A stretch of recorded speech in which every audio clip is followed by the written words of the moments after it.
तो आइए प्यारे प्रभु प्रेमियों,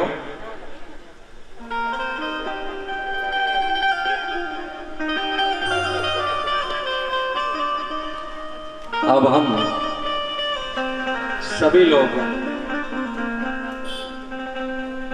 मिलकर के बाबा श्याम की पावन चरित्र को यहां पर सुनेंगे।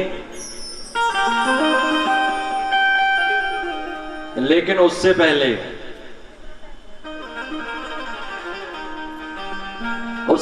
मैं आपको ये बताना चाहता हूं कि आज आपके नगर कोसली में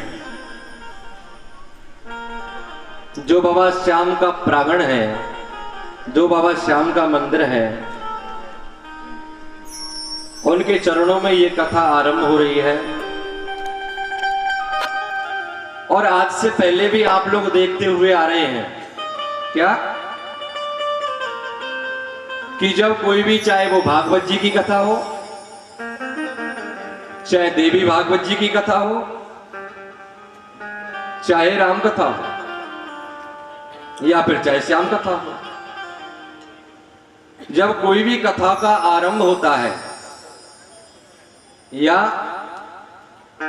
मैं ये कहूं कि कोई यज्ञ का आरंभ होता है,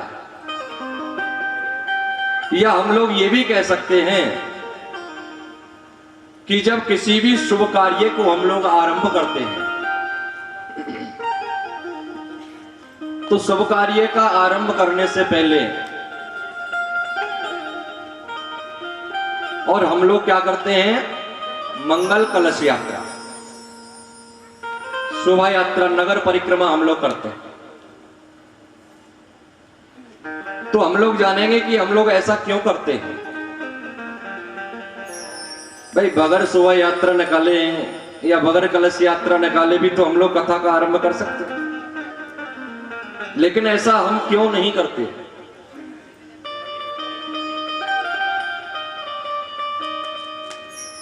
आप लोग जानते होंगे, या तो आप लोगों ने बहुत कथाएं सुनी हैं, लेकिन फिर भी मैं यहां पर बताऊंगा आपको कि जब कोई भी शुभ कार्य आरंभ करते हैं तो सबसे पहले मंगल कलश यात्रा होती है। भागवत जी से पहले, राम कथा से पहले, श्याम कथा से पहले।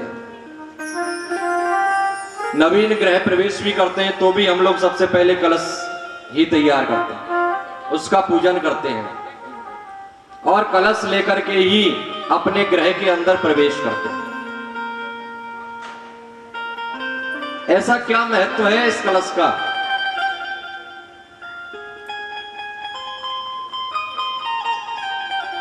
जब भी हम लोग कलश यात्रा आरंभ करते हैं तो हमारे वेदों में ऐसी कथा आती है सज्जनों, हमारे वेदों में ऐसा लिखा गया है, ऐसा बताया गया है कि जो कलश होता है, इस कलश के अंदर कलशस्य मुखे विष्णु, कलश का जो ऊपर का मुखमंडल होता है, इसमें भगवान विष्णु निवास करते हैं। कलशस्य मुखे विष्णु कंठे रुद्रा समासता, और जो कलश का कंठ होता है ना, इस कंठ में भगवान शंकर का वास होता है। और मूले त्वय स्थितो ब्रह्मा, इसका जो मूल होता है, जो तला होता है नीचे, उस तले में कौन निवास करते हैं? ब्रह्मा जी महाराज।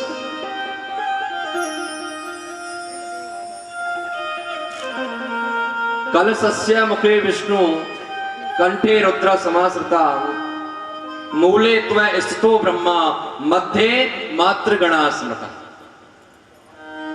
इसका जो मध्य का जो भाग होता है ना, उसमें कौन रहता है? उसमें माताएं निवास करती। जो 64 योगिनी हैं, 64 योगिनियां हैं, 16 मातृकाएं हैं, हाँ? ये सभी जो हमारी माताएं हैं, ये सभी इस कलश के मध्य में निवास करती हैं। तो आप लोग सोचिए कि आप लोग कलश यात्रा में किसको अपने सर पर लेकर के चल रहे थे? हाँ? क्या एक मिट्टी के घड़े को लेकर के चल रहे थे क्या, या फिर जल को लेकर के चल रहे थे? ब्रह्मा, विष्णु, महेश, हाँ? सभी हमारी जगत जननी जो माताएं हैं, वो माताएं उसमें निवास करती हैं। मां परा, मां भगवती की शक्तियां, मां भगवती गंगा उस कलश के अंदर निवास कर रही हैं। गंगे च यमुने चैव गोदावरी सरस्वती नर्मदे सिंधु कावेरी जलेस्मिन् सन्निधौ। यानी कि ये सारी जो नदियां हैं ना, पवित्र नदियां, सारे जो तीर्थ हैं, वो सब इस कलश के अंदर निवास करते हैं। प्रेम से बोलो जय श्री श्याम। तो अब आप लोग ही विचार करके देखिए कि जो भी हमारे यहां पर देवताओं के जो प्रधान देवता हैं, प्रधान देवता 3 ही हैं, ब्रह्मा, विष्णु और महेश। इन तीनों को हम लोगों ने अपने सर पर बिठा लिया और सर पर बिठा करके हम लोगों ने कोसली की परिक्रमा करवाई। हाँ? कितनी बड़ी बात है।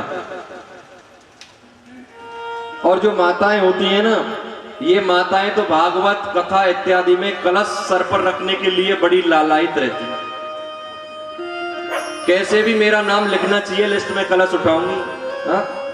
क्योंकि ये इसके महत्व को जानती हैं, ये इसके फल को समझती हैं, और जो इसके बारे में समझता है, जानता है, वही तो उठाएगा। अब जिसको इसके बारे में, इसकी हिस्ट्री का पता ही नहीं है, क्या है क्या नहीं है, वो क्या कलश उठाएगा? तो आप लोग तो बड़े भाग्यवान हो। 8-9 वर्षों से तो मैं देख रहा हूं कि हर वर्ष आप कलश उठा रही हो। हाँ? कभी भागवत कथा में, कभी शिव पुराण में, कभी राम कथा में, कभी किसी में। तो भगवान की कोसली वासियों के ऊपर तो पूर्ण कृपा है।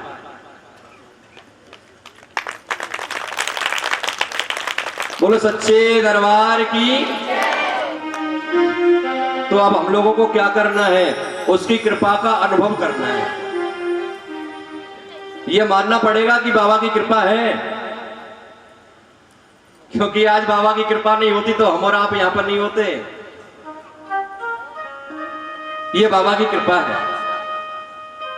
और मैं आपको क्या बताऊं कि ये जो कलश है ना, कलश जो कलश यात्रा में हम लोग लेकर के चलते हैं,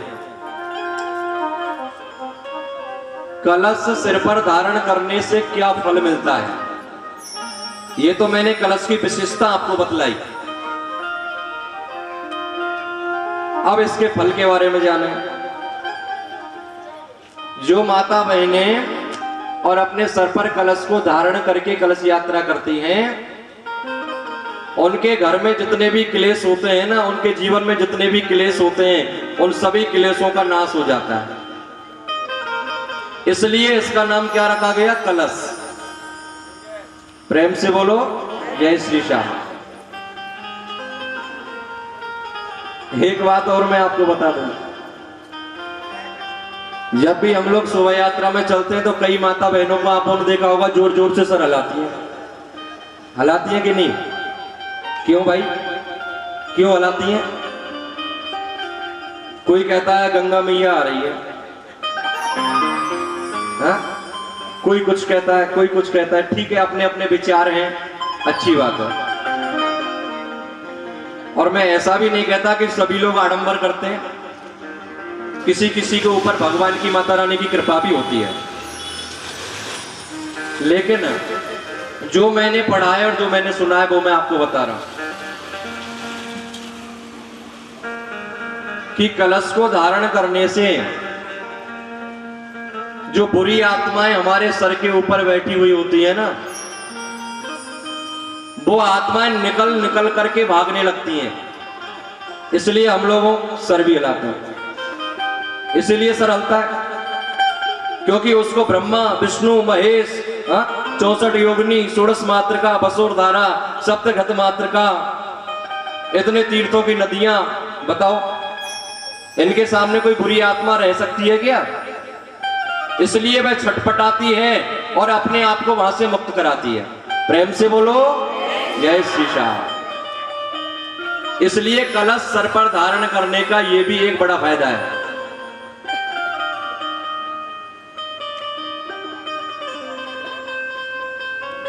इसलिए जहां कहीं भी कथा हो, जहां कहीं भी यज्ञ हो, कोई अनुष्ठान हो, और अगर उसमें हमारी बारी आए कि कलश उठाना है तो जरूर उठाना चाहिए। क्योंकि किसी प्रकार का भी भय, किसी प्रकार का भी रोग, किसी प्रकार का भी क्लेश अगर हमारे जीवन में है तो महाराज उसका विनाश हो जाता है और हम लोग उस भय से, उस पाप से, उस रोग से मुक्त हो जाते हैं। बोली सच्चे दरबार की जय हो। इसलिए ये कहा गया, अभी अभी जो हम लोगों ने यहां पर गाया कि जिसे श्रवण कर मिट जाती है, किसे श्रवण करके मिट जाती है? बाबा श्याम की कथा को। एक बार अगर कोई व्यक्ति यहां पर आकर के बाबा श्याम की कथा को श्रवण कर ले तो उसके जीवन की जितनी भी व्याधि है ना, 100 जन्मों की जो व्यथाएं हैं वो व्यथाएं भी यहां से दूर चली जाती हैं और बाबा श्याम की कृपा उस भक्त के ऊपर हो जाती है। और जो हमारा जीवन है ये जीवन हमारा सार्थक हो जाता है। इसलिए ये हम लोगों ने सुना क्या? कलश यात्रा की महत्व की कथा। और इसीलिए हर एक कार्यक्रम, अनुष्ठान या किसी भी उत्सव से पहले हम लोग कलश यात्रा करते हैं। एक दूसरा रीजन भी है इसमें, वो क्या है? जब किसी भी गांव में, किसी भी शहर में या किसी भी क्षेत्र में हम लोग जाते हैं तो वहां के जो नगर के देवता होते हैं ना, जो गांव के देवता होते हैं, उनको मनाना पड़ता है, उनको निमंत्रण देना पड़ता है। बोले महाराज आपके घर में या आपके क्षेत्र में हम लोग ये कथा कर रहे हैं, इसलिए आप सभी वहां पर पधारो और पधार करके कथा श्रवण करो और भक्तों का कल्याण करो। इसके लिए हम लोग नगर की परिक्रमा करके आते हैं।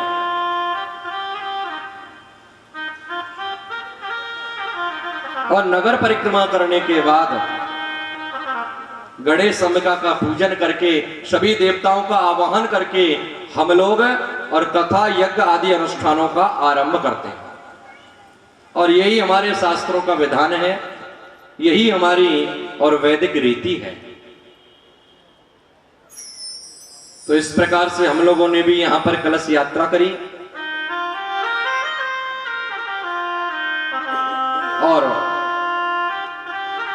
बहुत ही भव्य शोभा यात्रा यहां पर हम और आप सब लोगों ने मिलकर के की। और जिन बाबा श्याम की कथा को हम लोग सुनने के लिए यहां पर एकत्रित हुए हैं, उन बाबा श्याम का जन्म कहां पर हुआ? पांडव वंश में। पांडवों के यहां पर बाबा का जन्म हुआ था। तो कौरव और पांडवों की जो कथा आती है महाभारत की, इस महाभारत की कथा को तो आप सभी लोग जानते हैं, क्योंकि आप ही के कुरुक्षेत्र में महाभारत का युद्ध हुआ और 18 दिन तक ये युद्ध चला। सब तो ये जो महाभारत का युद्ध हुआ था, ये किस लिए हुआ? ये जो युद्ध था ना, ये युद्ध धर्म और अधर्म के बीच का युद्ध था। ये युद्ध सत्य और असत्य के बीच का युद्ध था। ये युद्ध पाप और पुण्य के बीच का युद्ध था। और जहां पर अधर्म बढ़ने लगता है, धर्म की हानि होने लगती है, धर्म का पतन होने लगता है, वहां पर भगवान का अवतार होता है।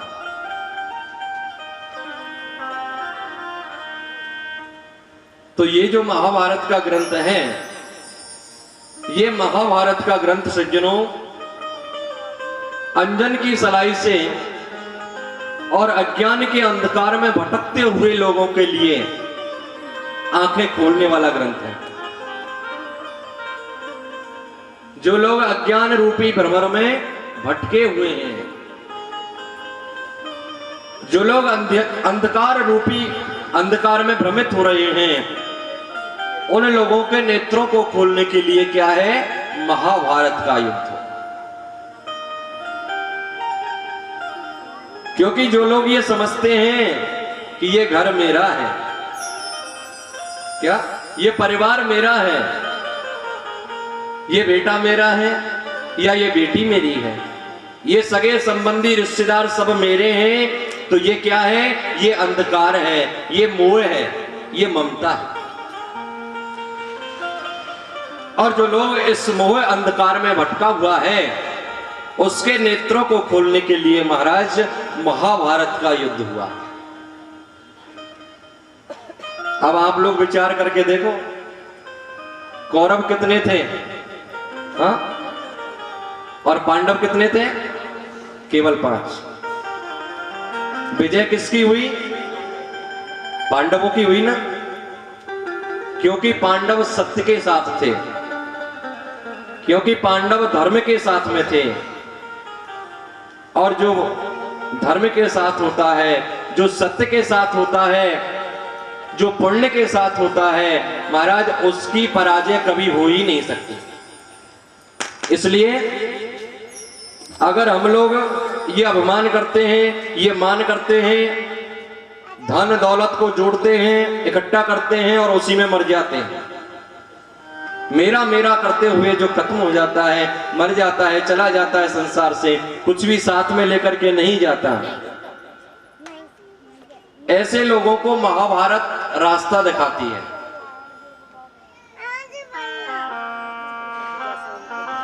और इस भारत रूपी सूर्य ने, इस महाभारत रूपी सूर्य ने धर्म, अर्थ, काम और मोक्ष, इन चारों पुरुषार्थों का संक्षेप और विस्तार से यहां पर वर्णन करके लोगों का अज्ञान रूपी जो अंधकार है उसको दूर किया है। इस इतिहास रूप दीपक ने संसार के तहखाने को उजाले से प्रकाश में कर दिया, प्रकाशवान बना दिया। और भगवान श्री कृष्ण द्वैपायन ने इस ग्रंथ में आकर के कुरुवंश का विस्तार, गांधारी की धर्मशीलता, महाराज विदुर की प्रज्ञा, और जो मैया कुंती है ना, उस कुंती की धैर्यता का वर्णन किया। और दुर्योधन आदि की जो दुष्टता है और जो पांडवों की सभ्यता है, उसका इस महाभारत रूपी ग्रंथ में और वर्णन किया गया है।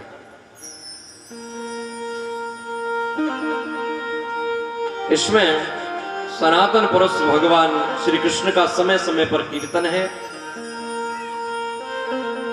और जो बुद्धिमान लोग हैं, वो बुद्धिमान लोग भगवान की इन्हीं लीलाओं का यहां पर वर्णन करते हैं, श्रवण करते हैं। और इस महाभारत रूपी जो ये ग्रंथ है, इस ग्रंथ का शरीर है सत्य। महाभारत का जो शरीर है वो है सत्य। सत्य और अमृत, ये दोनों के दोनों ही महाभारत रूपी ग्रंथ के शरीर बतलाया गया। और अगर ये कहा जाए सज्जनों, तो महाभारत जो ग्रंथ है ये इतिहासों में सर्वश्रेष्ठ बतलाया है। जो इतिहास है उनमें सबसे श्रेष्ठ है, क्योंकि महाभारत की जो कथा है बड़ी पवित्र, और इसमें पांडवों के यश का गान किया गया। और इसी वंश में, इसी महाभारत ग्रंथ के अंदर मेरे बाबा श्याम का जो चरित्र है उस चरित्र का भी बखान किया गया। तो आइए सबसे पहले तो 2 मिनट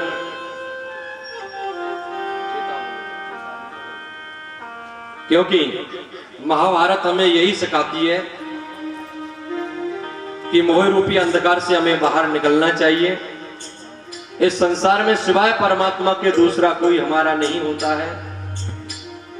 संसार में रहिए, लेकिन संसार में रह करके महाराज चिपकिए मत।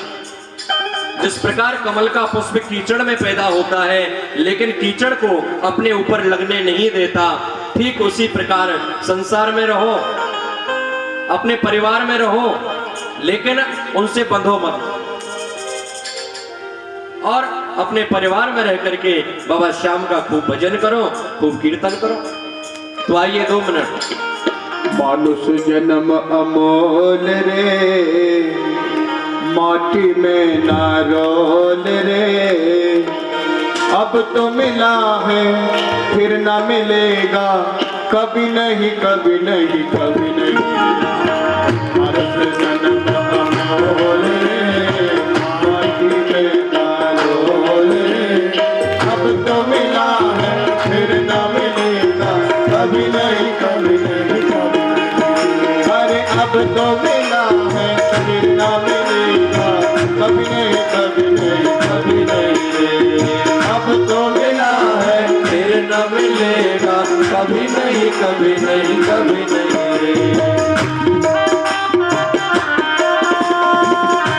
सभी गाइए, दोनों हाथ ऊपर उठाते हुए जय हो।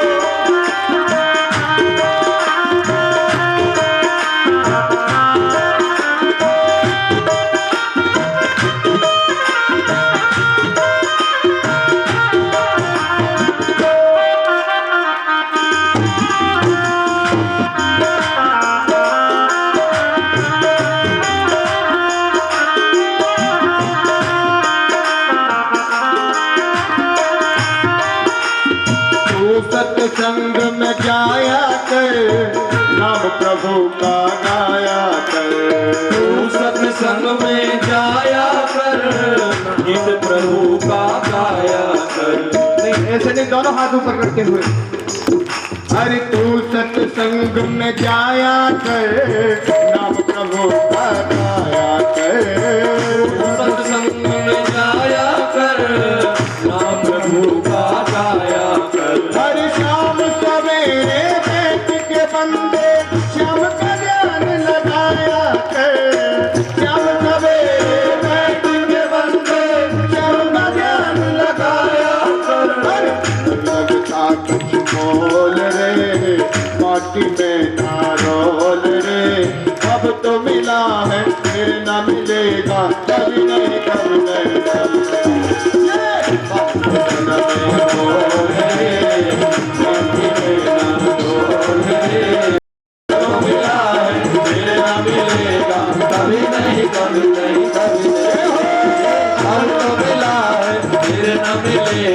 कभी नहीं कभी नहीं कभी नहीं।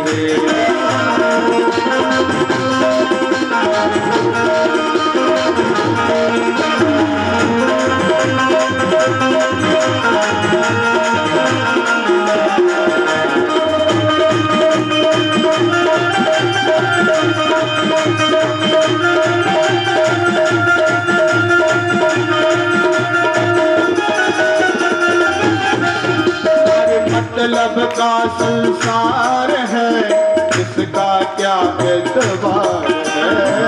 मतलब का संसार है, इसका क्या एतबार है।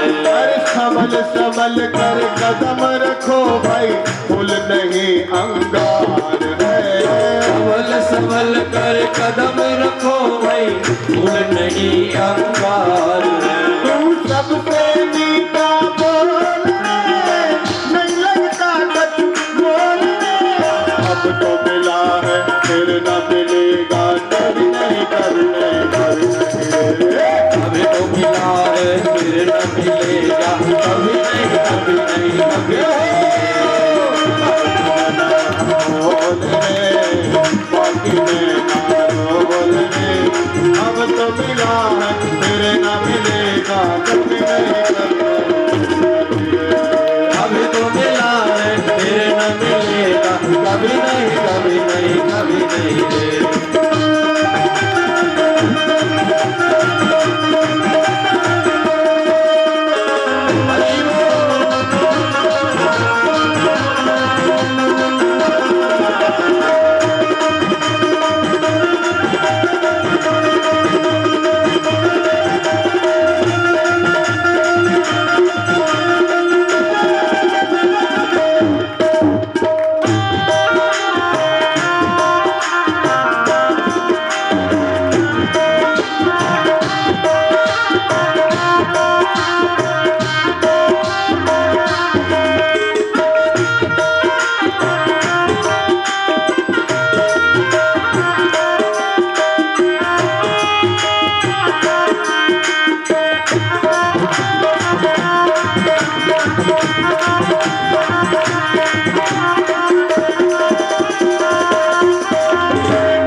बुलबुला है पानी का, मत कर जोश जवानी का।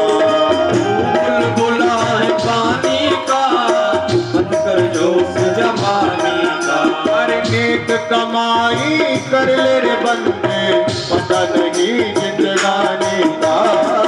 नेक कमाई कर ले रे बंदे, पता नहीं जिंदगानी का। और एक बार दोनों हाथ उठाते हुए, तू मन की आंखें खोल रे, नहीं लगता कुछ बोल रे। अब तो मिला है फिर न मिलेगा, कभी नहीं कभी नहीं कभी नहीं। अब न बोल रे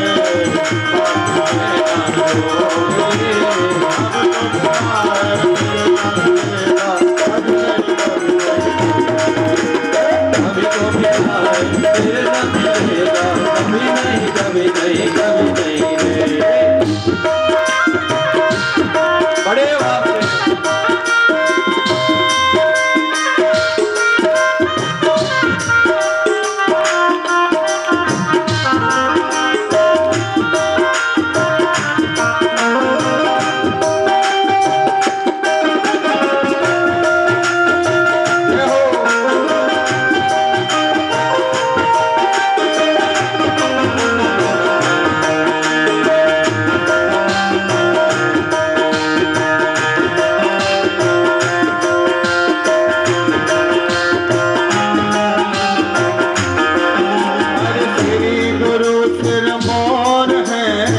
ज्ञान के भंडार है, दरबार है, ज्ञान के भंडार है। हर जो कोई प्रभु की शरण में जावे, उसका बेड़ा पार है।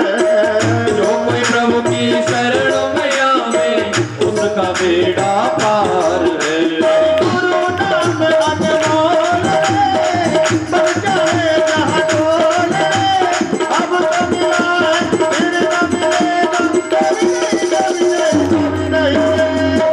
अब तो बोल रे प्रेमी मेरा बोल रे, अभी तो मिला है फिर न मिलेगा, कभी नहीं कभी नहीं कभी नहीं रे। अभी तो मिला है फिर न मिलेगा, कभी नहीं कभी नहीं कभी नहीं रे। कभी नहीं कभी नहीं कभी नहीं मिले, कभी नहीं कभी नहीं। बोलिए सच्चे दरबार की जय हो। जय जय श्री राधे। इसलिए क्या प्रेमियों, कभी भी हमें इस मानुष जन्म का अवमान नहीं करना चाहिए। ये जो मनुष्य का जीवन हमें मिला, ये जो शरीर हमें मिला है, ये कैसा है? ये पानी के बुलबुले की तरह है। जिस तरह पानी का बुलबुला एक क्षण में जन्म लेता है और क्षण में ही समाप्त हो जाता है, उसी प्रकार ये मानव का जीवन है सज्जनों। और जब मानव का जीवन हमें मिला तो क्यों ना ऐसे अच्छे कार्यों में लगाएं, क्यों ना इस मानव जीवन से हम लोग भगवान का भजन करें, भगवान के चरणों की भक्ति करें और अपने बुजुर्गों की सेवा करें, संत महात्मा महापुरुषों की सेवा करें। क्योंकि परहित सरिस धर्म नहीं भाई, ऐसा बाबा तुलसीदास जी ने गाया कि परहित सरिस धर्म नहीं भाई और पर पीड़ा शम नहीं अगुनाई। और दूसरों की सेवा करने से एक बात मैं आप लोगों को कह दूं, क्योंकि मुझे यहां पर बच्चे भी दिखाई दे रहे हैं और होना चाहिए कि बच्चों को भी हम लोग अपने साथ में लेकर के आए, अपने पास पकड़ करके बैठाएं। क्यों? इसका कारण क्या है? क्योंकि बाबा श्याम की जो कथा है ना, इस कथा से हम लोगों को बच्चों को ये सिखाना है, बाबा के चरित्र के बारे में बच्चों को बताना है। बाबा के चरित्र में है क्या? बाबा के चरित्र में है मां की आज्ञा का पालन करना, पिता की आज्ञा का पालन करना। आज अपनी माता की आज्ञा का पालन करने के लिए मेरे बाबा श्याम ने अपने शीश का दान दे दिया। ये उनका जीवन चरित्र। इसलिए अपने बच्चों में भी संस्कार डालो, अपने बच्चों को भी बाबा श्याम के चरित्र के बारे में बताओ,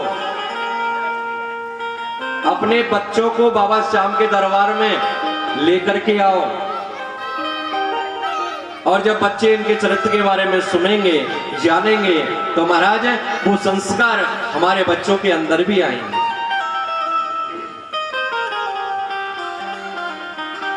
और एक निवेदन भी है भाई, कई माताएं ये मन में सोच रही होंगी कि बच्चों को ले आएंगे तो फिर हम लोग कथा नहीं सुन पाएंगे, हाँ, बच्चों को ही रखने में रह जाएंगे। तो जो बच्चे इधर घूम भी रहे हैं, मेरा भी थोड़ा सा आपसे रिक्वेस्ट है कि इन बच्चों को अपने पास में बिठाएं, इधर उधर पंडाल में नहीं भागने दें। कभी कुर्सी पर चढ़ जाते हैं, कभी कूद जाते हैं, कभी गिर जाते हैं, हाँ? सबका ध्यान इधर उधर होता है। और अगर बाबा श्याम के जीवन चरित्र का एक शब्द भी हमसे छूट गया ना, क्योंकि एक एक शब्द हमारे जीवन में इतना लाभकारी है, आप सुनेंगे तो जानेंगे। इसलिए जिस वंश में बाबा श्याम का अवतार हुआ, उस वंश का नाम क्या है? पुरुवंश। और इस पुरुवंश में एक राजा हुए थे सज्जनों, जिनका नाम हुआ महाराज दुष्यंत। और जो महाराज दुष्यंत हैं, इन महाराज दुष्यंत की जो पत्नी है, जिनका नाम है शकुंतला।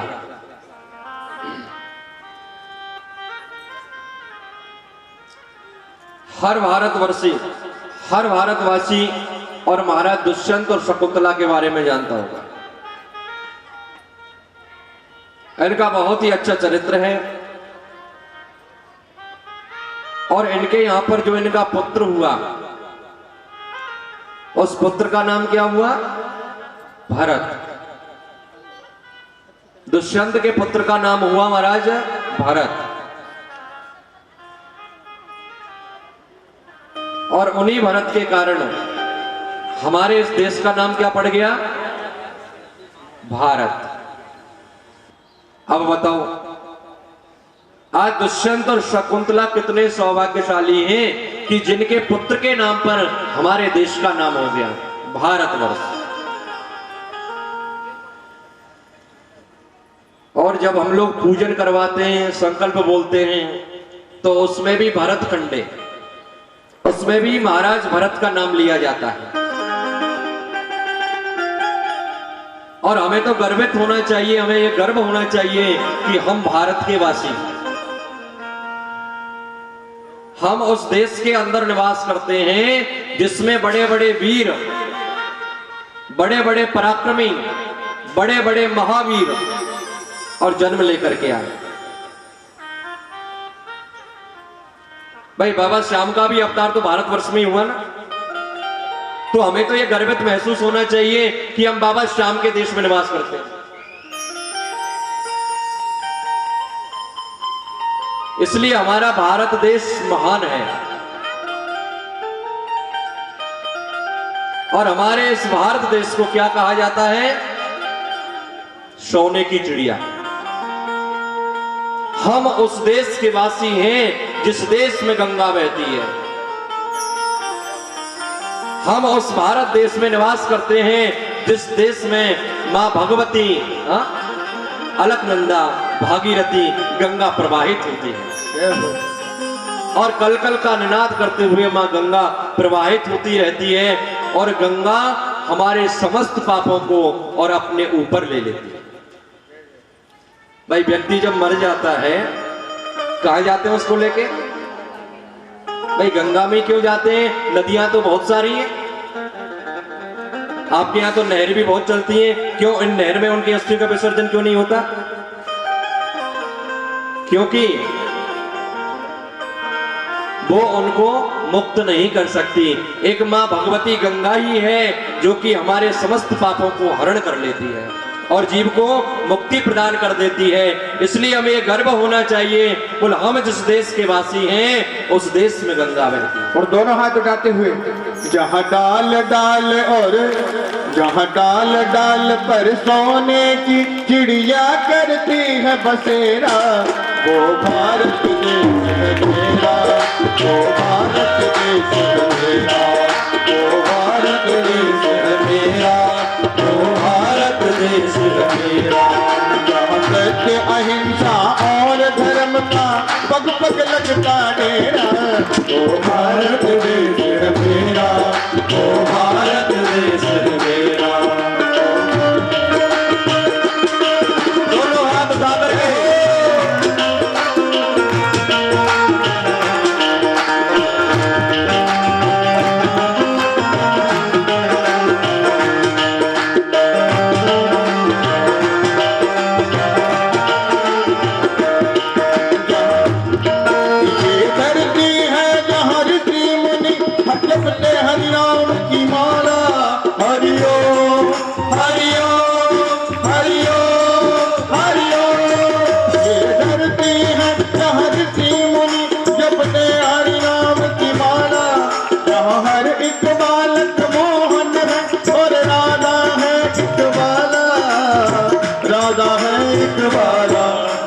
सूरज सबसे पहले आकर डाले अपना डेरा, वो भारत देश है मेरा, वो भारत देश है मेरा, वो भारत देश है मेरा, वो भारत देश है मेरा।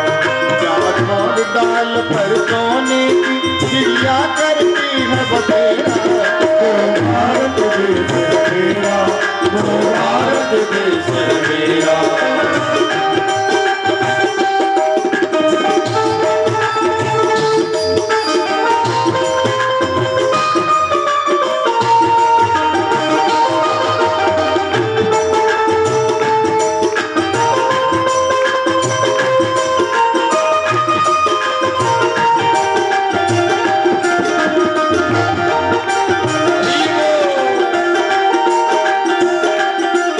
अलबेलों की इस धरती पर त्योहार भी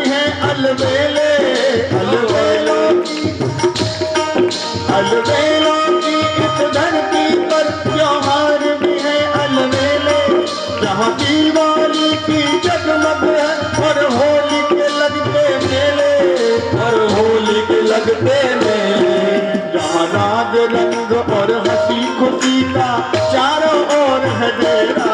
ओ भारत देश मेरा, ओ भारत देश मेरा, ओ भारत देश मेरा, ओ भारत देश मेरा।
और प्रेम की बंसी जहाँ बजाता आए श्याम सलोना।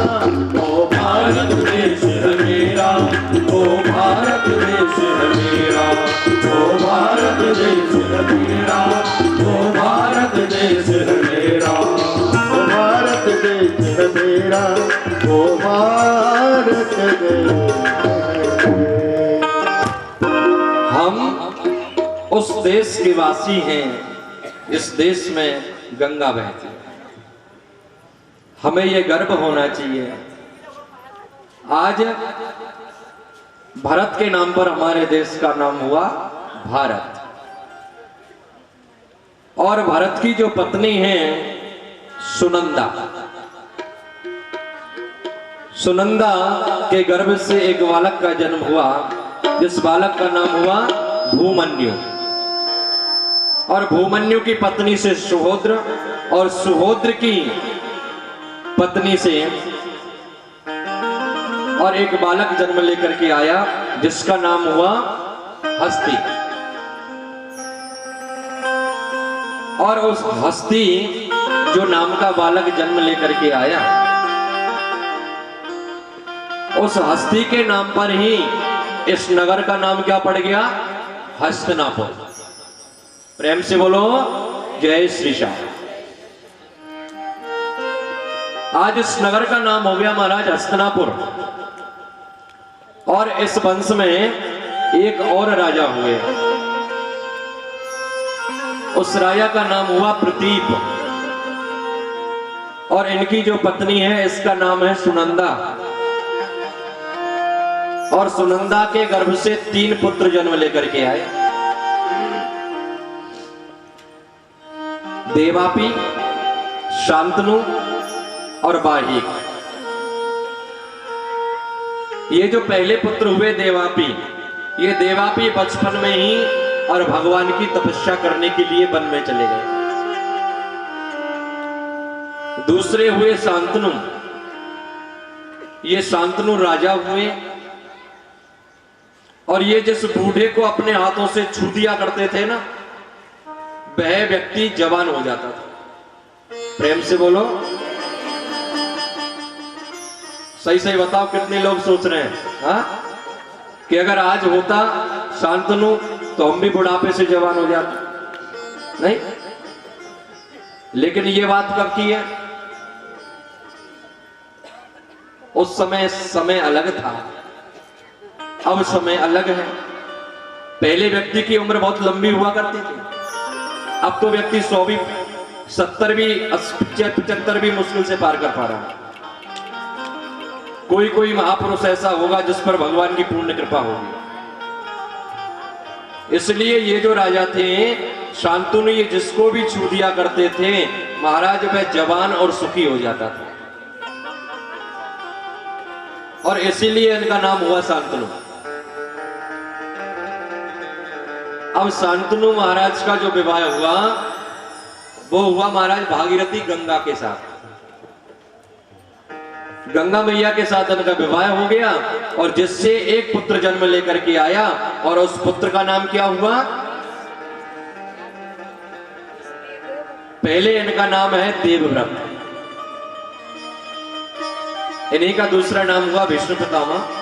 वो प्रतिज्ञा करने के कारण इनका नाम हुआ है।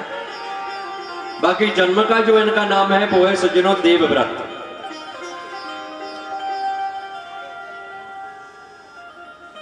तो ये जो देवव्रत हैं ये जगत में भीष्म के नाम से प्रसिद्ध हुए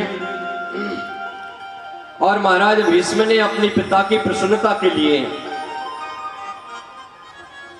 और सत्यवती के साथ में अपने पिताजी का दूसरा विवाह करवा दिया। एक विवाह भागीरथी गंगा के साथ और दूसरा हुआ महाराज सत्यवती के साथ। तो सत्यवती के गर्भ से 2 पुत्र जन्म लेकर के आए जिनके नाम हुए, एक का नाम है सज्जनों विचित्र वीर्य और दूसरे पुत्र का नाम हुआ चित्रांगद। ये 2 पुत्र सत्यवती के गर्भ से जन्म लेकर के आए। अब ये जो चित्रांगद था ना, ये चित्रांगद बचपन से ही गंधर्वों के हाथ से मारा गया, छोटी उम्र में ही इसका वध हो गया। और विचित्र वीर्य की जो 2 पत्नियां हैं जिनके नाम हैं अंबिका और अंबालिका। महाराज विचित्र वीर्य संतान होने से पहले ही मर गया। तो आज उसकी माता ने यह सोचा, सत्यवती ने, कि दुष्यंत के वंश का विस्तार कैसे होगा, इनके वंश की रक्षा कैसे होगी। तो सत्यवती ने व्यास जी महाराज को याद किया और जैसे ही व्यास जी महाराज का स्मरण किया और जैसे व्यास जी महाराज प्रकट होकर के आए, कहो क्या आज्ञा है। तो सत्यवती ने यह कहा, हे व्यास जी महाराज, अब आप मेरे वंश की रक्षा करो। तो व्यास जी ने आज्ञा को स्वीकार करके और सत्यवती से कहा, बोल ठीक है, आप अपनी दोनों बहुओं को मेरे आगे होकर के निकलने के लिए बोलो।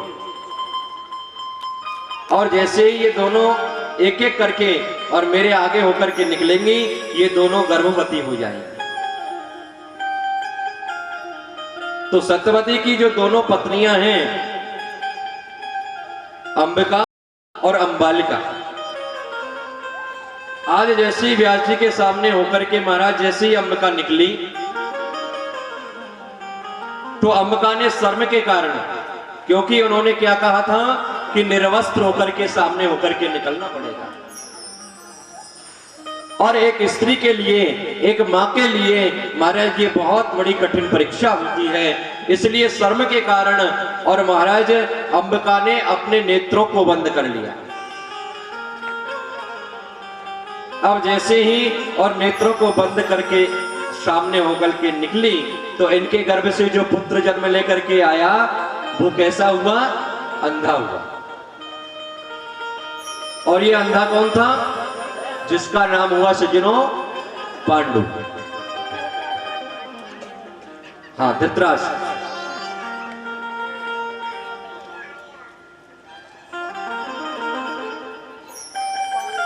अब महाराज जब ये अंधे हुए तो दूसरी जो इनकी सत्यवती की बहू है, और जैसे ही व्यास जी के सामने होकर के अब निकली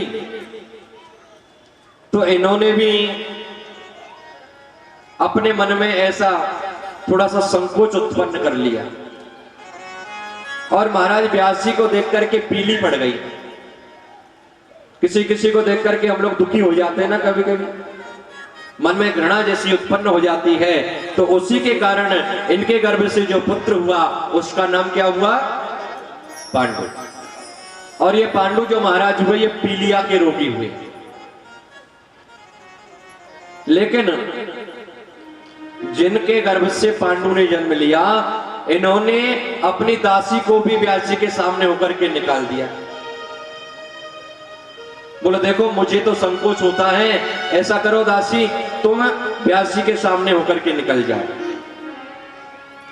तो जैसे ही इन्होंने अपनी दासी को व्यास जी के सामने होकर के निकाला, तो इस दासी के गर्भ से भी महाराज एक पुत्र जन्म लेकर के आया। और उस पुत्र का नाम क्या हुआ? आप तो सारी कथा जानते हो, बड़ी सावधानी से कथा कहनी पड़ेगी इसका मतलब। तो जैसे ही दासी के गर्भ से पुत्र जन्म लेकर के आया, तो उसका नाम हुआ सुजनों विदुर जी महाराज। और इसके बाद में व्यास जी के वरदान से धृतराष्ट्र के भी 100 पुत्र हुए, उनमें 4 प्रधान हुए। जो कौरव थे ना, इनमें 4 प्रधान हैं, दुर्योधन, दुशासन, विकर्ण और चित्रसेन। और जो पांडु महाराज हैं, उन पांडु की जो पत्नी है कुंती, इनसे महाराज 3 पुत्र हुए। कौन कौन? युधिष्ठिर, भीम और अर्जुन। और जो पांडु महाराज की जो दूसरी पत्नी है माद्री, माद्री से 2 पुत्र जन्म लेकर के आए, एक नकुल और दूसरा सहदेव। ये 5 पांडव हुए। और इसके बाद में यहां पर ऐसा वर्णन आता है कि द्रुपद राज की जो पुत्री है ना द्रौपदी, ये भूमिका हम लोग सुन रहे हैं।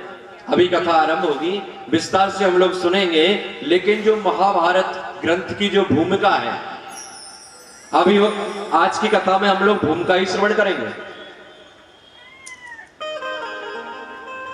तो जो द्रुपद की पुत्री है द्रौपदी, इन द्रौपदी का 5 पांडवों के साथ में विवाह हुआ। अब आप लोगों के मन में यह प्रश्न होगा कि 5 के साथ में विवाह कैसे हो गया? तो इसका हम लोग आगे विस्तार से श्रवण करेंगे, किस प्रकार से 5 पांडवों की पत्नी द्रौपदी बनी। और द्रौपदी के गर्भ से भी महाराज 5 पुत्र जन्म लेकर के आए। 5 पांडवों के एक एक पुत्र द्रौपदी के गर्भ से जन्म लेकर के आए। और द्रौपदी के अलावा युधिष्ठिर की एक और पत्नी थी। उस पत्नी का नाम क्या था? बलधरा। इस बलधरा के गर्भ से युधिष्ठिर का एक पुत्र जन्म लेकर के आया, जिसका नाम हुआ शर्व।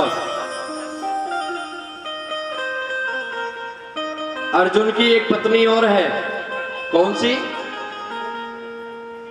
सुभद्रा। इस सुभद्रा के गर्भ से और एक पुत्र का जन्म हुआ, और उस पुत्र का नाम क्या हुआ? अभिमन्यु। इसी प्रकार नकुल की पत्नी करेणुमति से निर्मित्र का जन्म हुआ, और सहदेव की पत्नी विजया के गर्भ से सुहोत्र का जन्म हुआ। और भीमसेन के महाराज भीमसेन की पत्नी का नाम क्या है? हिडंबा, जो कि हमारे बाबा श्याम की दादी है। हाँ? प्रेम से बोलो जय श्री श्याम। इस हिडंबा के गर्भ से और भीमसेन का एक पुत्र हुआ, जिसका नाम हुआ महाराज घटोत्कच। और इन्हीं महाराज घटोत्कच के द्वारा मैया मोरवी के गर्भ से और हमारे बाबा श्याम का प्रादुर्भाव हुआ, उनका जन्म हुआ। इसलिए प्रेम से बोलिए बोले खाटू नरेश की। इस प्रकार पांडवों के 11 पुत्र हुए।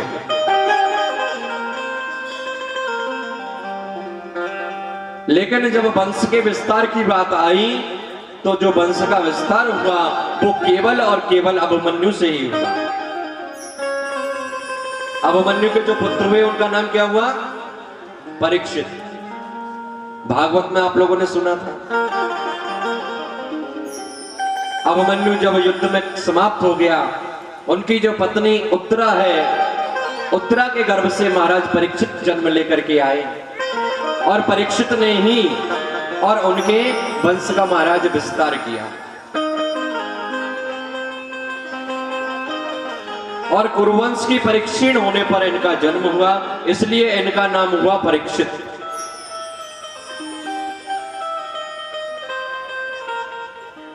जो कि आचार्य सुखदेव जी के द्वारा इनको भागवत के चरित्र की कथा को श्रवण करवाया गया और 7 दिन में भागवत की कथा को सुनकर के इन्होंने महाराज मोक्ष को प्राप्त कर लिया।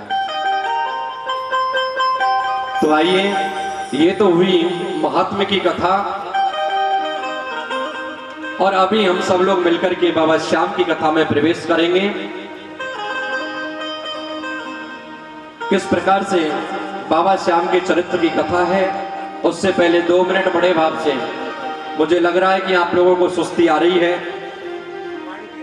या तो भोजन ज्यादा करके आ गए हो या फिर बिल्कुल भूखे हो। हाँ? 2 परिस्थितियों में ज्यादा नींद आती है और जो मध्य में होता है ना, उसे इतनी निद्रा नहीं आती। इसलिए प्रेम से बोलिए जय श्री श्याम। श्री श्याम।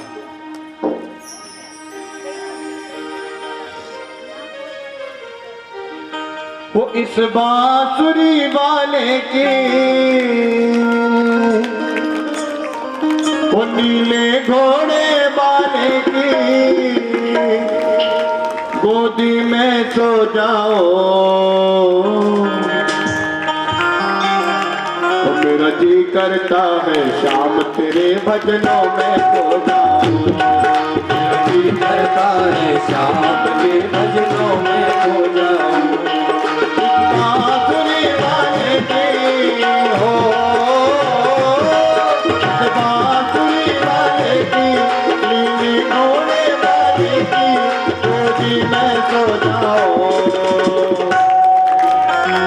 और शाम को जो भी मानता है दोनों हाथ उठाते हुए, मेरा जी करता है शाम तेरे भजनों में सो जाओ। मेरा जी करता है शाम तेरे भजनों में सो जाओ।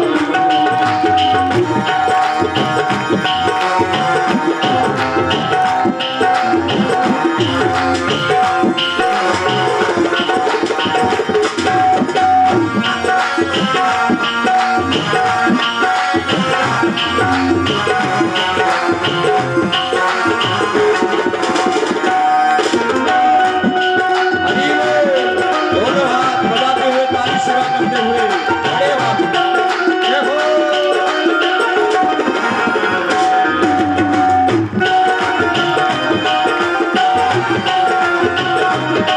देखी दुनिया मतलब की, ये मतलब की मस्तानी। देखी दुनिया मतलब की, ये मतलब की मस्तानी। देखी दुनिया दीवानी, ये मतलब की मस्तानी। देखी दुनिया दीवानी, ये मतलब की मस्तानी। बिन मतलब मुख ना मोड़े, यहाँ नित नित नई कहानी। बिन मतलब रुख ना मोड़े, यहाँ नित नित नई कहानी। किस किसको मैं छोड़ो,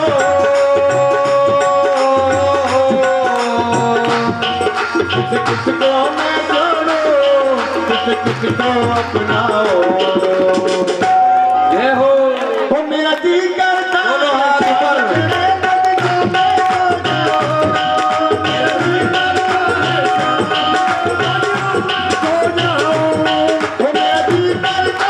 शाम तेरे भजनों में सो जाओ।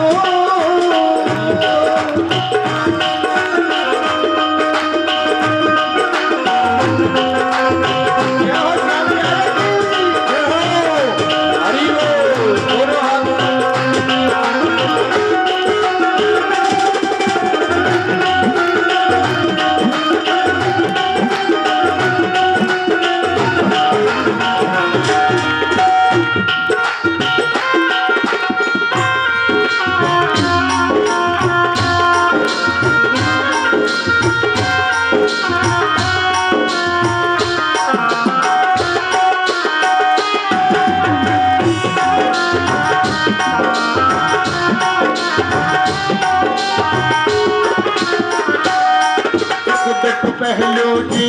के, बस बहम है ये बस मन के, दुख दुख पहलो जी बन के, बस बहम है ये मन के। कोई हंस हंस के सहता है, कोई सहता है तन तन के, कोई हंस हंस के सहता है, कोई सहता है रो रो के। कोई हंस हंस के सहता है, कोई हंसता है तन तन के, कोई हंस हंस के सहता है, कोई हंसता है रो रो के। जीवन की पगेली उलझे हो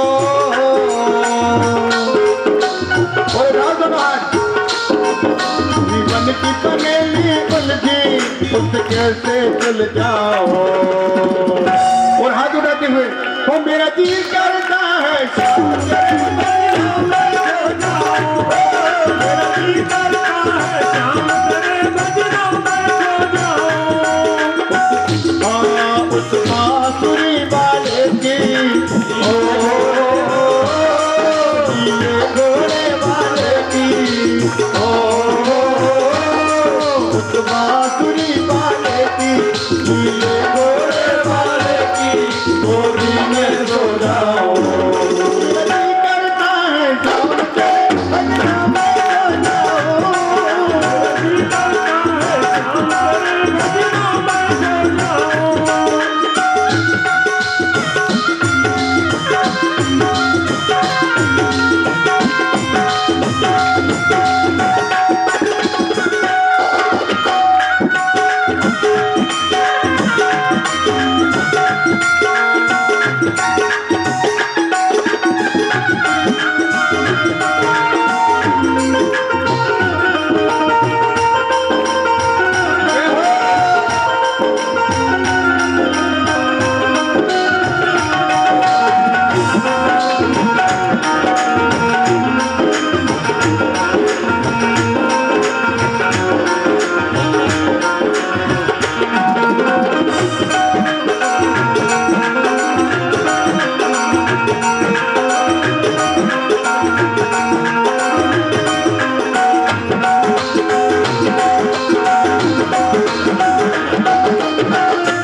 बंधन की दुनिया के झूठे, कोई माने कोई रूठे, बंधन दुनिया के झूठे, कोई माने कोई रूठे।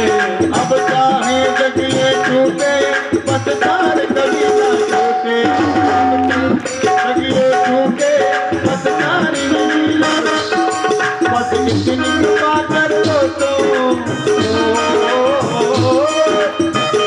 कृपा कर दो तो मैं तेरा हो जाऊं।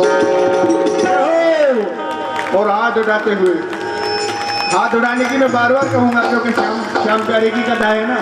दोनों हाथ उठाते हुए हम मेरा जी करता है क्या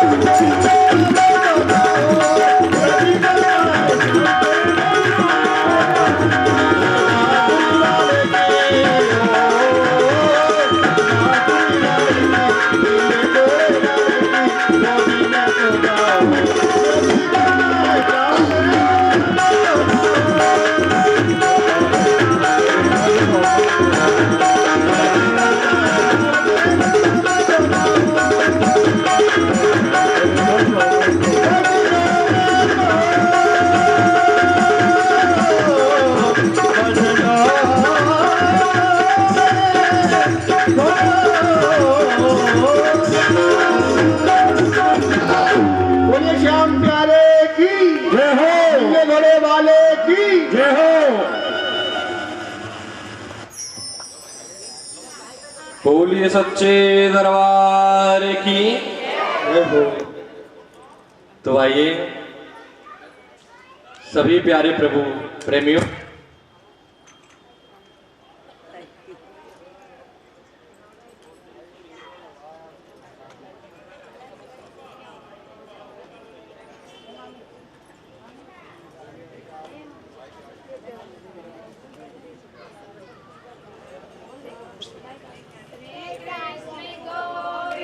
प्रिया भी।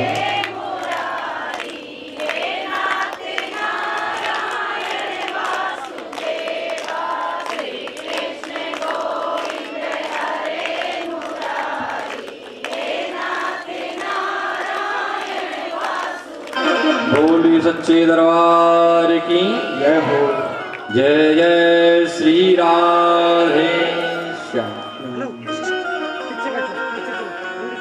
तो आइए सभी लोग मिलकर के बाबा श्याम की कथा में प्रवेश करें। कैसी है मेरे बाबा श्याम की कथा, कैसा है उनका चरित्र।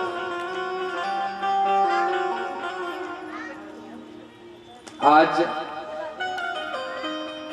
जो मां पृथ्वी है, ये पृथ्वी कंस और दैत्यों के अत्याचारों से दुखी होकर के जब बहुत ज्यादा दुखी हो गई, बहुत पीड़ित हो गई, तो आज मां पृथ्वी ने अपने मन में यह विचार किया और सुमेरु पर्वत पर जाकर के आज सभी देवताओं के मध्य में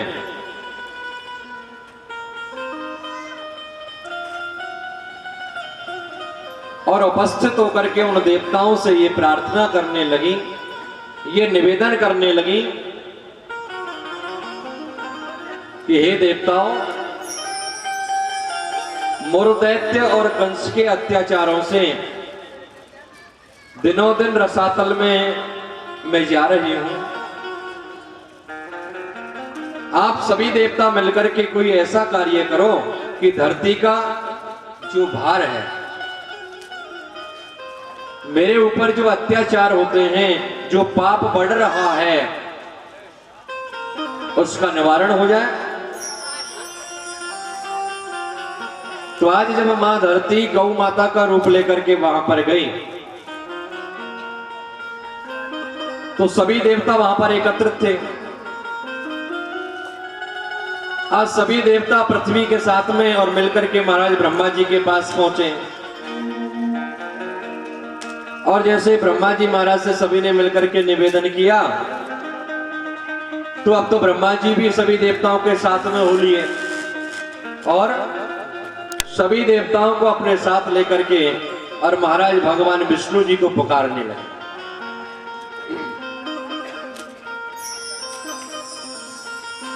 जो नारायण हैं, वो नारायण महाराज क्षीर सागर में शेष सैया के ऊपर मां लक्ष्मी उनके चरणों में बैठी हुई है, उनके चरणों की सेवा में लगी हुई है। और जैसे सभी देवताओं ने ब्रह्मा जी के साथ मिलकर के ध्यान किया, भगवान विष्णु का जब स्मरण किया तो भगवान विष्णु प्रकट हो गए और जैसे ही प्रकट होकर के आए महाराज, तो सभी देवता हाथ जोड़ करके ये निवेदन करने लगे कि हे प्रभु, अब आप अवतार लो, क्योंकि जो मां पृथ्वी है, इस पृथ्वी पर बहुत ज्यादा अत्याचार बढ़ गए और अवतार लेकर के और इस मां वसुंधरा का जो कष्ट है, उस कष्ट की आपने वृद्धि करो। तो जैसे ही सभी देवता मिलकर के भगवान विष्णु से ये निवेदन करने लगे, तो किस प्रकार से निवेदन कर रहे हैं? आप और हम सभी मिलकर के यहाँ पर देवताओं के साथ मिलकर के और भगवान का अवतार होने के लिए उनसे निवेदन करें। वो अवतार लो, हो अवतार लो, अवतार लो, अवतार लीजिए, हे दया निधि, हे कृपा निधि, अवतार लीजिए, हे दया निधि, हे कृपा निधि, अवतार लीजिए, हे दया निधि, हे कृपा निधि, अवतार लीजिए, हे दया निधि, हे कृपा निधि, अवतार लीजिए,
जोड़ देवों को सब अपनी व्यथा सुनाई।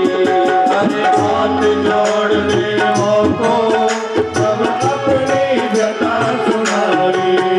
अपनी इस वसुंधरा का, अपनी इस वसुंधरा का, अपनी इस वसुंधरा का अवतार दीजिए।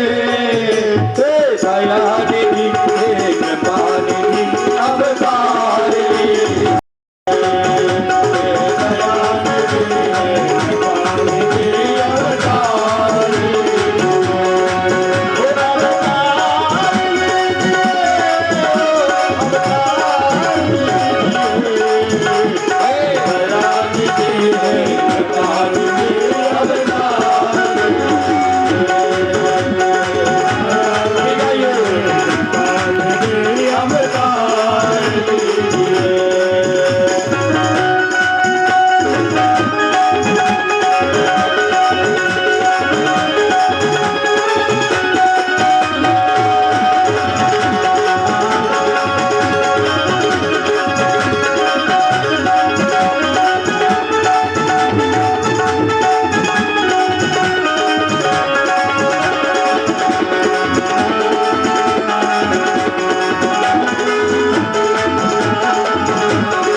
जैसी सभी देवताओं के साथ मिलकर के और ब्रह्मा जी महाराज ने जैसी विष्णु जी महाराज से यह निवेदन किया कि हे प्रभु, अब मुर्दैत्य और कंस के पापों के कारण जो पृथ्वी है उस पर भार बढ़ गया है, अत्याचार बढ़ गया है, इसलिए आप आकर के पृथ्वी के दुखों को दूर करो।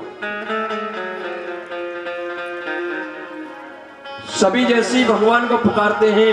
अब भगवान विष्णु इनकी करुणा के निवेदन को सुनकर के और प्रकट हो जाते हैं। बोलिए नारायण भगवान की। और जैसे ही महाराज प्रकट होते हैं, वहां पर 84 करोड़ जो यक्षों का स्वामी है सूर्यवर्चा,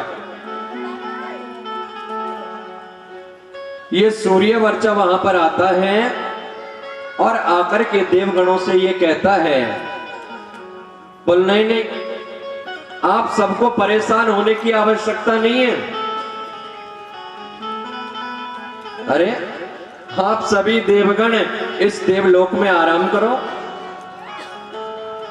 और मैं जो अकेला हूं ना सूर्यवर्चा, मैं अकेला ही और धरती पर अवतार लेकर के और भूभार हरण कर लूंगा। अब ब्रह्मा जी वहां पर खड़े हैं, सभी देवता वहां पर खड़े हैं, स्वयं नारायण भगवान विष्णु वहां पर खड़े हैं और इनके सामने खड़ा होकर के जब सूर्यवर्चा ने इस प्रकार जब कहा, बोला आप सब आराम करो, परेशान होने की आवश्यकता नहीं है, मैं अकेला ही बहुत हूं। और जब ये बात हाथ उठा करके सूर्यवर्चा ने कही तो ब्रह्मा जी महाराज को क्रोध आ गया और जैसे ब्रह्मा जी को क्रोध आया तो ब्रह्मा जी बड़े क्रोधित हो गए और ब्रह्मा जी ने कहा कि सूर्यवर्चा, ये तुमने क्या कह दिया? हाँ? अरे भगवान नारायण के सामने और आपने बहुत बड़े बोल को बोल दिया है, ये आपकी मूर्खता है। बगैर किसी परिस्थिति को समझे हुए जो तुम्हारे मुख में आया वो तुमने कह दिया। तुम अपने आप को स्वयं के द्वारा साध्य बताते हो, हम सभी देवता मिलकर के भी ये कार्य नहीं कर सकते, फिर तुम अकेले कैसे कर सकते हो? और इसीलिए तो हम सब लोग यहाँ पर एकत्रित हुए कि भगवान विष्णु से निवेदन करेंगे, उनका अवतार होगा और भगवान विष्णु अवतार लेकर के भूभार हरण करेंगे।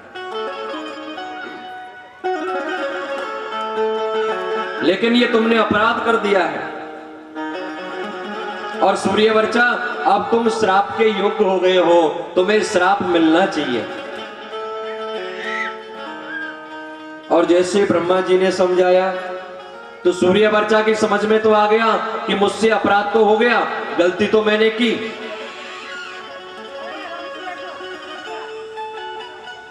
और जैसे ये बात समझ में आई, महाराज अब तो दोनों हाथ जोड़ करके और क्षमा मांगने लगा। किंतु ब्रह्मा जी ने यह श्राप दे दिया सज्जनों कि जब इस धरती के भूहरण के लिए हम सब यहां पर एकत्रित हुए हैं, कैसे होगा? भगवान विष्णु ये कार्य करेंगे तो युद्ध काल में, जब भगवान का पृथ्वी पर अवतार होगा भूभार हरण करने के लिए, और जब महाभारत का युद्ध होगा तो उस युद्ध से पहले ही, और महाराज जब भगवान इस धरती का भार उतारने के लिए अवतार लेकर के आएंगे, जब भगवान विष्णु के द्वारा ही, भगवान श्री कृष्ण के द्वारा ही, और तुम्हारा जो अवमान भरा हुआ ये मस्तक है ना, जो तुम घमंड में बोल रहे हो, महाराज उस समय इनके द्वारा ही, और जो तुम्हारा मस्तक है ये मस्तक काट दिया जाएगा। ये श्राप दे दिया था ब्रह्मा जी ने। सूर्यवर्चा भी समझ गया कि मैंने अपराध तो किया है, क्योंकि सूर्यवर्चा 84 करोड़ यक्षों का स्वामी है। और जब इसे यह समझ में आ गया कि ब्रह्मा जी ने मुझे श्राप दे दिया है कि तुमने इतना बड़ा अपराध किया है, तो भगवान युद्ध काल में तुम्हारा विलोच्छेदन करेंगे, ऐसा जब ब्रह्मा जी ने कहा,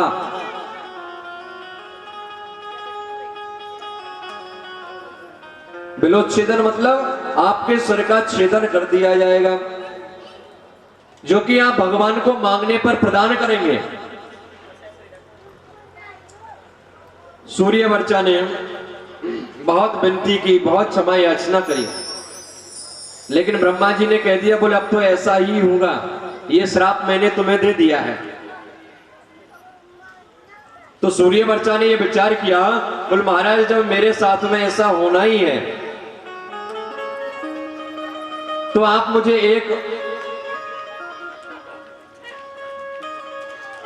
एक आशीर्वाद और दीजिए। और वो कौन सा? बोले मैं बचपन से ही और कुशांकर बुद्धि का रहूं, मुझे आप इस तरह का वरदान दे दो। और इसके साथ साथ ब्रह्मा जी ने, यक्षेंद्र तुमने ये प्रायश्चित कर लिया है, तुमने ये एक्सेप्ट कर लिया है कि मैंने गलती की, मुझसे अपराध हो गया है, इसलिए मैं तुम्हें ये वरदान भी देता हूं। कौन सा वरदान? बोल जब भगवान विष्णु अवतार लेंगे भूभारण के लिए, तो भगवान विष्णु के द्वारा ही, और तुम्हारा भगवान विष्णु के मांगने पर तुम उन्हें अपना सिर काट करके प्रदान कर दोगे।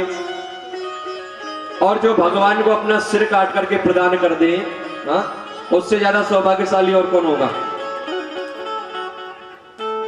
और या फिर यूं कहा जाए, बोले जो भगवान के हाथों से मर जाए या भगवान किसी का सिर काट दे, उससे ज्यादा भी सौभाग्यशाली कोई और नहीं हो सकता।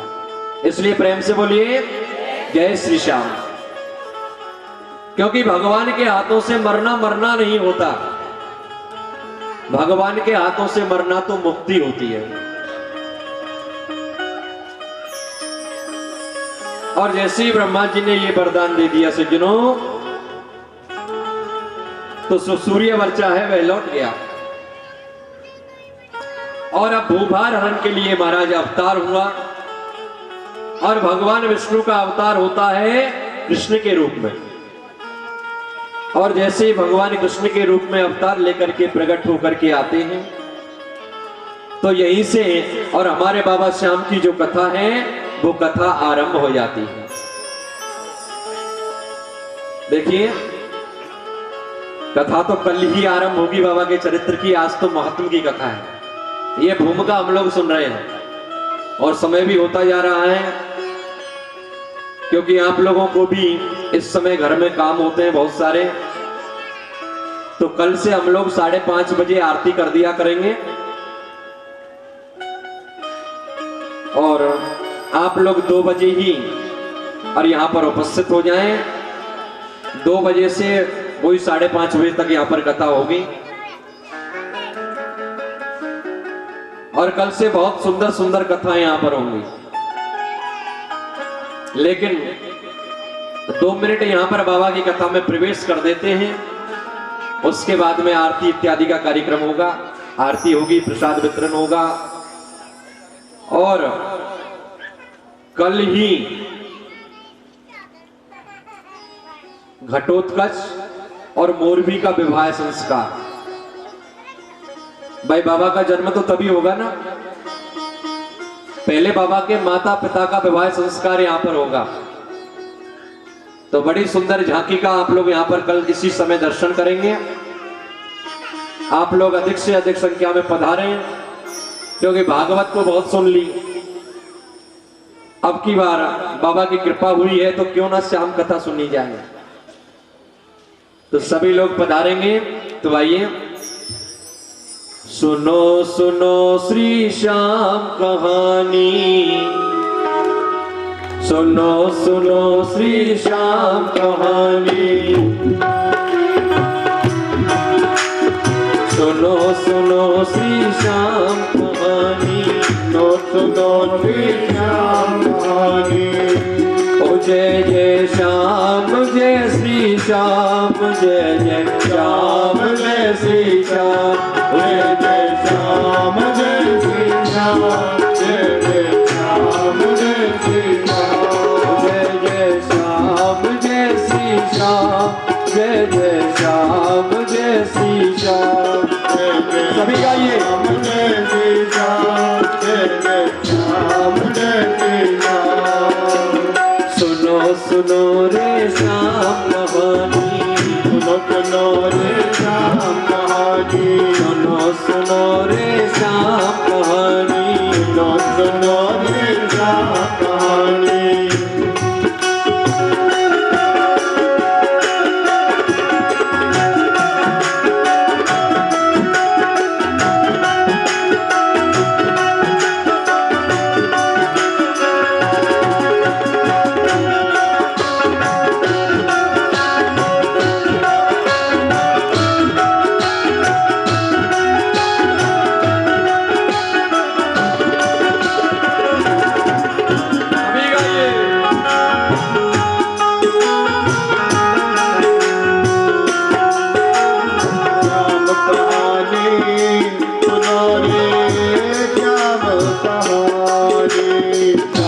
कहानी सुनो रे श्याम कहानी।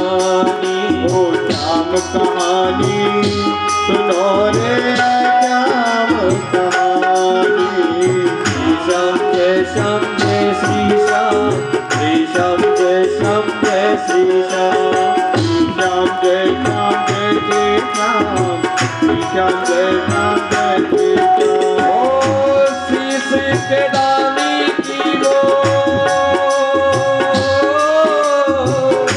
शीश के दानी की वो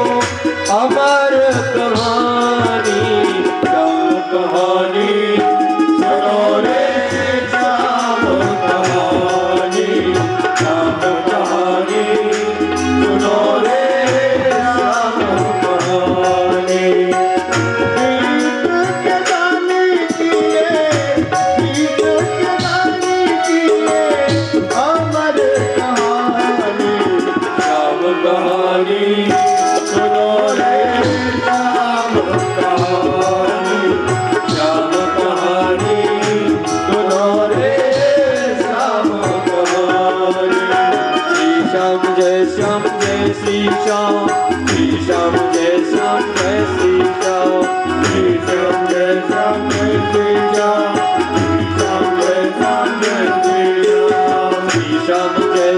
जय श्री श्याम, श्री श्याम जय श्याम जय श्री श्याम, श्री श्याम जय श्याम जय श्री श्याम, श्री श्याम जय श्याम जय श्री श्याम। श्याम कहानी सुनो रे श्याम कहानी, श्याम कहानी सुनो रे श्याम कहानी।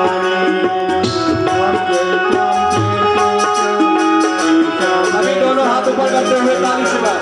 श्री श्याम जय श्याम जय श्री श्याम, श्री श्याम जय श्याम जय श्री श्याम, श्री श्याम जय श्याम जय श्री श्याम, श्री श्याम जय श्याम जय श्री श्याम, श्री श्याम जय श्याम जय श्री श्याम, श्री श्याम जय श्याम जय श्री श्याम, श्री श्याम जय श्याम जय श्री श्याम, श्री श्याम जय श्याम जय श्री श्याम, श्री श्याम जय श्याम जय श्री श्याम। बोले श्याम प्यारे की जय हो, बोलिए हारे के सहारे की जय हो, जय जय श्री राधे श्याम। तो ये जो कथा हम लोग यहाँ पर सुन रहे हैं, किसकी कथा है? शीश के दाने की अमर कहानी। हाँ, ये कोई ऐसी वैसी कथा नहीं है, ये एक शीश के दाने की अमर कहानी है। और इसी प्रकार से हम लोग यहां पर बाबा के चरित्र को सुनेंगे। भगवान का अवतार होता है कृष्ण के रूप में। और कल बड़ी ही सुंदर, बड़ी ही पावन पवित्र कथा को यहां पर सुनेंगे।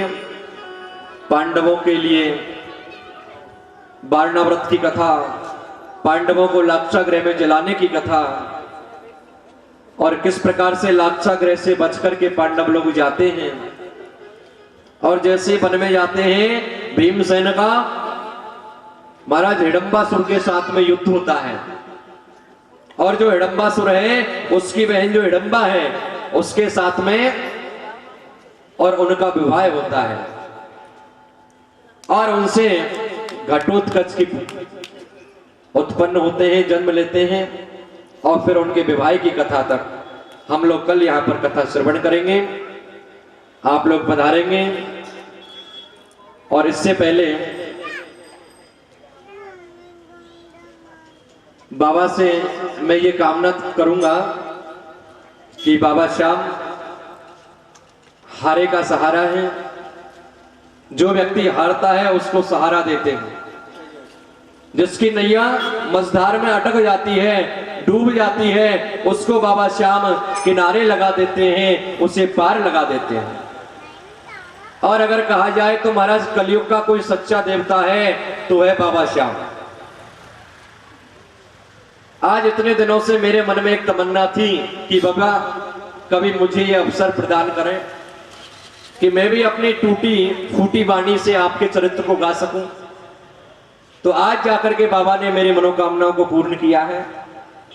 आज बाबा ने अपनी गोद में बिठा करके और ये अवसर मुझे प्रदान किया है कि मैं आपको बाबा श्याम के चरित्र की कथा सुना सकूं। तो समस्त कोसली वासियों के ऊपर बाबा श्याम की कृपा बनी रहे। और जो हमारा भागवत महिला मंडल है, हमारे इस भागवत महिला मंडल के लिए बहुत बहुत धन्यवाद, बहुत बहुत साधुवाद, जो कि इतनी व्यस्त जीवन में से अगर देखा जाए तो आज के समय में किसी के पास समय नहीं है, लेकिन फिर भी इतनी दौड़ भाग वाली जो जिंदगी है हमारी, इस जिंदगी में से इतना हम लोग समय निकाला। क्योंकि किसी ने कहा है कि बूंद बूंद से घड़ा भरता है। महाराज थोड़ा थोड़ा सा प्रयत्न करने से और जब कोई व्यक्ति अपना लक्ष्य निर्धारित कर लेता है तो एक न एक दिन बाबा श्याम की कृपा से उस लक्ष्य को प्राप्त कर ही लेता है। आज इनका सहयोग, आप सभी कोसली नगर वासियों का सहयोग, जो कि बाबा श्याम की कथा यहाँ पर आरंभ हुई। और इसी प्रकार मैं तो भगवान से प्रार्थना करूंगा कि आप लोग इसी प्रकार अपने और व्यस्त जीवन में से समय निकाल करके भगवान के भजन के लिए, कीर्तन के लिए। एक बात बताओ भाई, आपके कोसली धाम से भी पदयात्रा गई है बाबा के निशान लेकर के, गई है ना? और जगह जगह हर एक गांव से, हर एक नगर से, हर एक ढानी से और बाबा के लिए यहाँ पर फागुन में और निशान यात्राएं चल रही हैं। एक वो लोग हैं जो कि पैदल चल करके बाबा को रिझाने के लिए निशान लेकर के जाते हैं। तो अगर हम लोग निशान लेकर के नहीं जा सकते तो बाबा की कथा तो सुन सकते हैं ना। और सबसे प्रिय जो महीना है बाबा का कौन सा है? फागुन का महीना। और फागुन के महीने के शुक्ल पक्ष की द्वादशी तिथि को बाबा ने अपना शीशदान किया था। और यहां पर भी बाबा अपना शीशदान करने की कथा आएगी। तो मेरा निवेदन है कि अपने बच्चों में संस्कार डालो, बाबा श्याम के चरित्र को उन्हें सुनाओ, बाबा श्याम की कथा सुनाओ, हाँ? जिससे बाबा जैसे आज्ञाकारी है ना, ऐसे ही हमारी संतान भी आज्ञाकारी बने। बाबा के चरित्र से हमें यह सीखना है। तो आइए बाबा के चरणों में साष्टांग प्रणाम करते हुए, दंडवत करते हुए आज की कथा का विराम। उससे पहले एक प्यारा सा भजन और उसके बाद में आरती। देखिए, जिस प्रकार से आप लोग कथा सुन रहे हैं और भजन सुन रहे हैं ना, ऐसे आनंद नहीं आता है। क्यों? ये तो मुझे पता है कि आप श्याम प्रेमी हो, लेकिन और जो भी लोग YouTube के माध्यम से, Facebook के माध्यम से इस कथा को श्रवण कर रहे हैं, अपने घर बैठ करके भी जो लोग सुन रहे हैं, वो सभी यहाँ पर YouTube का चैनल लगा हुआ है। इस पर आपको बाबा श्याम की कथा कल डाल दी जाएगी और आप लोग देख रहे हैं Facebook पर भी लाइव चलाई जा रही है। तो जितने भी श्याम भक्त हैं, श्याम प्रेमी हैं, सभी बाबा की कथा से जुड़ेंगे, बाबा के चरणों में अपनी अर्जी लगाएंगे। और ये फागुन का महीना लगना चाहिए कि बाबा का फागुन का महीना चल रहा है। कब लगना चाहिए? कब लगेगा? जब आप लोग बाबा की कीर्तन में ताली बजाते हुए, झूमते हुए, गाते हुए, नाचते हुए बाबा को रुझाएंगे। तो आइए बड़े बाबा। वो कीर्तन की है रात, कीर्तन की है रात, बाबा आज थाने आना है। कीर्तन की है रात, कीर्तन की है रात, बाबा आज थाने आना है। तो मनवाना है। कीर्तन की है रात, कीर्तन की है रात, बाबा आज थाने आना है। कीर्तन की है रात।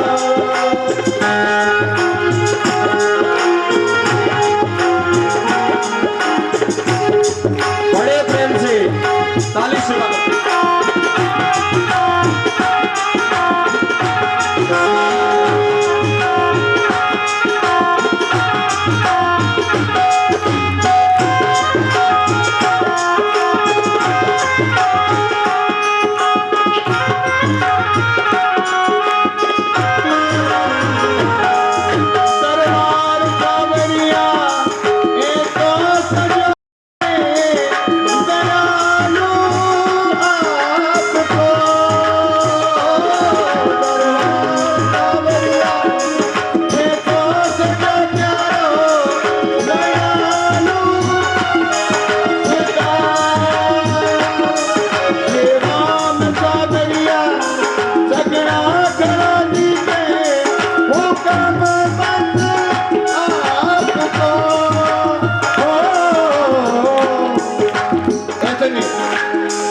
ऐसे आनंद ही नहीं रहा। दोनों हाथ उठाते हुए और नाचते हुए।